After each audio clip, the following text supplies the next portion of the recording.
Étape, ce qui arrive à votre corps quand vous jeûnez durant ces 30 jours de Ramadan. Étape 1.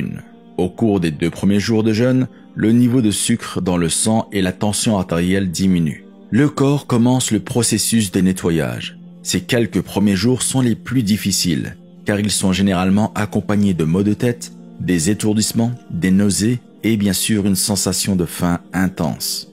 Étape 2. Au cours de la deuxième étape, le corps s'habitue au jeûne et le système digestif est en mesure de se reposer.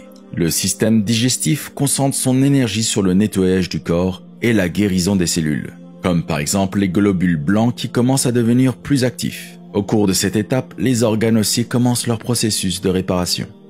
Étape 3. À la troisième étape, les niveaux d'énergie auront augmenté. Votre esprit est en mesure de mieux se concentrer et vous avez un sentiment de bien-être. Pendant le jeûne, le processus de guérison du corps devient beaucoup plus efficace et ainsi, le corps répare les cellules endommagées. Durant cette étape, le côlon, le foie, les reins, les poumons et la peau sont désintoxiqués en éliminant les toxines. Étape 4. Au cours des 10 derniers jours de jeûne du mois de Ramadan, le corps est habitué au processus de jeûne.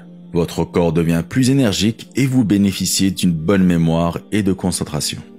À ce stade, les organes finissent leur processus de guérison et une fois que toutes les toxines sont éliminées, le corps est capable de fonctionner à sa capacité maximale. Ce ne sont là que quelques avantages physiques du jeûne qui aura lieu dans